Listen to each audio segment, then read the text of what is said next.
ആ സിനിമയുടെ സംവിധായകൻ ഞാൻ ഇതുവരെ കണ്ടിട്ടില്ല. പക്ഷേ സാമൂഹ്യ മാധ്യമത്തിലൂടെ എന്നെ ബന്ധപ്പെട്ടിട്ട് എൻ്റെ ആദ്യ സിനിമയാണ്, നിങ്ങളിതൊന്ന് കാണണം എന്ന് ആവർത്തിച്ച് ആവശ്യപ്പെടുകയാണ്. അപ്പം ഞാൻ പറഞ്ഞു ഞാൻ ഡൽഹിയിലാണ്. ആ ഡൽഹിയിലുണ്ട് ഈ സിനിമ, അവിടെ കാണാനുള്ള ക്രമീകരണം ഞാൻ ഉണ്ടാക്കാം.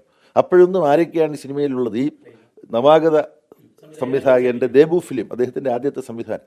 അപ്പം ഇങ്ങനെയുള്ള പുതിയ തലമുറയിൽപ്പെട്ട കലാകാരരോടൊക്കെ ഒരു അനുഭവം കാണിക്കുക എന്നുള്ളത് എൻ്റെ ഒരു ബലമോ ബലഹീനതയോ ആണ്. അവസാനം ഒടുവിൽ ഞാൻ സമ്മതിക്കുന്നു. സിനിമ കണ്ടു കഴിഞ്ഞപ്പോൾ ആരൊക്കെയാണ് അതിനകത്തുള്ളത് തുടങ്ങിയ കാര്യങ്ങൾ മനസ്സിലായി. പക്ഷേ ആ സിനിമയ്ക്കകത്ത് ഈ സാമൂഹ്യ മാധ്യമങ്ങളെ ദ്രുവപ്പെടുത്തുന്നത് തന്നെയാണ് ആ സിനിമയുടെ ഇതിവൃത്തം. അതാണ് ഏറ്റവും കൗതുകരമായ ഒരു കാര്യം. അപ്പം വളരെ കൊള്ളൊക്കെ സൃഷ്ടിച്ച് ഒരുപാട് സിനിമകൾ ഇപ്പോൾ ഇറങ്ങുന്നുണ്ടായിരുന്നു. പിന്നെ മമ്മൂട്ടിയുടെ വളരെ ശ്രദ്ധേയമായ ചില സിനിമകളുണ്ട്. അദ്ദേഹത്തെ ഞാൻ അഭിനന്ദിച്ചപ്പോൾ അദ്ദേഹം എന്നോട് ചോദിച്ചു, അഭിനന്ദിക്കുന്നതേ കൊള്ളാം, സിനിമ കണ്ടോ, അതൊന്ന് കാണ് എന്ന് പറഞ്ഞു. അപ്പോൾ ഞാൻ പറഞ്ഞു ശരിയാണ്, ഞാൻ കാണാം. അങ്ങനെയാണ് അവസാനം പുഴു എന്ന് പറയുന്ന അദ്ദേഹത്തിൻ്റെ വളരെ നല്ലൊരു സിനിമ സാമൂഹ്യം OTT-യിലാണ് കണ്ടത്. അതിനൊന്നും സമയം കിട്ടാറില്ല. അപ്പോൾ വളരെ യാദൃശ്ചികമായിട്ടാണ് ഇത് കണ്ടത്. കണ്ടു കഴിഞ്ഞപ്പം ഞാൻ ആകെ പ്രതികരിച്ചത് ആ സംവിധായകൻ്റെ പേര് മാത്രമേ ഞാൻ പരാമർശിച്ചുള്ളൂ. അതെ, പ്രമേയത്തെക്കുറിച്ച് ഞാൻ പറഞ്ഞുള്ളൂ. അത് ഇങ്ങനെ വലിയൊരു വിവാദമായി തീരുമെന്ന് ഞാൻ വിചാരിച്ചില്ല.